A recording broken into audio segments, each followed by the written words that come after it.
Hi, guys, welcome back one more time. Let's learn something wonderful today through Jesus' eyes.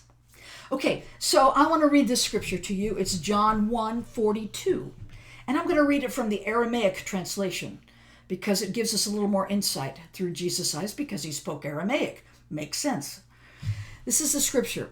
It says, "And Jesus looked at him and said to Peter, 'You are Shimon, you are Peter, the son of Jonah, and you are called Kepha, or the stone.'" I'm going to put these names up on the board here, and then I'm going to talk to you about nicknames.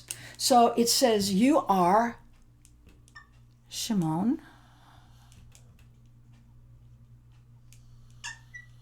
You're the son of Jonah, and you are called Kepha. Kepha." All right. So what we have going on here is a thing called a nickname. How many of you, maybe you do, I don't know, back in the 70s there was this TV show called All in the Family. And probably you're too young to remember that, but it was a character on there. Let's see, in the song that they would sing every time at the beginning of the TV episode, they had Edith, and she was kind of a doofus, and her husband was kind of like really kind of obnoxious, and his name was Archie, and they would sing this song, "Boy, the way Glenn Miller played songs that made the hit parade. Guys like us, we had it made. Those were the days." That's a silly song. It was just the opening to the TV show. So, in this TV show, Archie, the grouchy one, had a son-in-law that he didn't like at all, and he happened to be living in Archie's house. And so he gave him a nickname because he just thought he was stupid, and he called him Meathead. "Come on, Meathead." And it was very disparaging. It was really not a compliment at all. Sometimes we end up with people that call other people a name in a nasty way. You know, like, "Oh, Meathead," or "You're a doofus," or whatever. So what we have to learn today is that was not the case in Jesus' culture. Okay? Nicknames can be affirming. When I was a little girl, my mom and dad called me Joe Lulu Bumsky. I don't know what that meant, but I loved it every time they called me that because it was given in a spirit of love. I just knew I was loved because they called me Joe Lulu Bumsky. Who knows what that means? And I loved that. Now, when I got married and had my own daughter, I carried on that tradition, and I used to call her, "You're my little love bug. You're my little love bug." That little nickname was given in love. Well, in the culture that Jesus grew up in, and that Peter grew up in, and this is why I should put Peter up here, so you'll know who the heck this is, Peter. We're talking about Uncle Peter, all right? Peter is his Greek name, Shimon is his Hebrew name, and Kepha, or Kepha, is his nickname. Let's find out about it.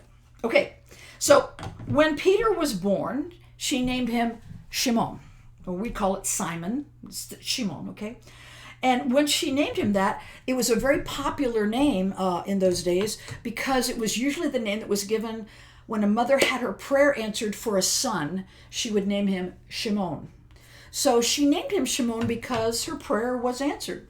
Now, let's go on to the fact that Peter had a nickname, and his nickname was Kepha, or Kepa, however you want to say it, okay?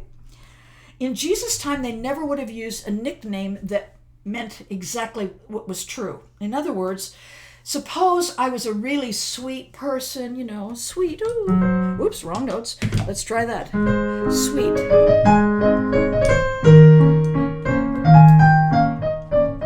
Sweet, okay? So, "Oh, look, here comes Terry. She is so," and in Hebrew times, they wouldn't say she's so, let's call her Sweetie. They would never have called me that. Instead, they would have called me the opposite. So they would have said, "Oh, here she comes, little sourpuss." And it was really a compliment because it was the opposite of what I was. So what we have going on here is that Peter had this nickname called Kepha, or Kepa, which means strong as a rock. So his nickname meant that he was strong. Ooh, strong. Now remember the culture. What that meant was that he really wasn't strong. He was kind of weak. and undecisive, weak. But they called him Kepha as a way to kind of not hurt his feelings, but just that's the way they did it. So here comes this introduction of Peter to Jesus. They're meeting for the first time, and it says, let's see if I can find it here. It says that Andrew was going to come and introduce Shimon, or Peter, to Jesus. And as he's introducing him to him, Jesus says something, and it feels like it's all spooky dooky. Ooh, it's a word of knowledge. Ooh. But that's not the case here, because when he introduced Simon to Jesus and Jesus to Simon, Jesus said this, and I'll read it from the Aramaic, okay? It says, and Andrew brought Peter to Jesus. And Jesus looked at him and said, hey, you are Shimon. You're the son of Jonah, and they call you, your nickname is Kepha.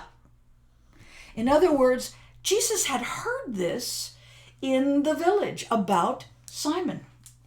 Let's take a look at this amazing statement, because Jesus is just saying what they would have known about this young fisherman in the village, that he was not particularly strong and or decisive.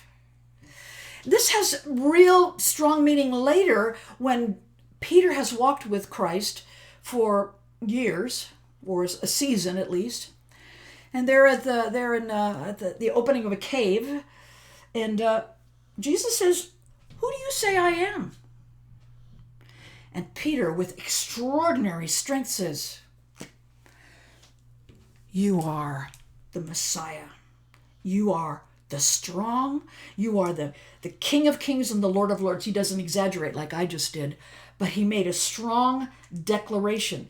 And Jesus went, whoa. And I say to you now, Peter, you are strong. You are now the reality of your nickname. You are now strong. And upon that strength, I'm going to build my church. That decisiveness. You're no longer weak and wishy-washy. You are now really what the nickname called you. You've lived into that. Wow.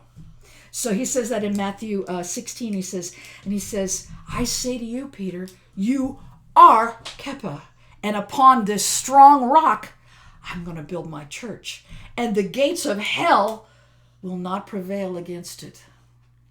So nicknames matter. Maybe you have a nickname. Maybe it's just a fun name. But whatever it is, God has a nickname for you that you will walk into and live from. So if you're enjoying learning about things like this, worship through Jesus' eyes. Good, because all this, for a worshiper, this matters. So give us a like and a subscribe, and I'll see you the next time. Bye.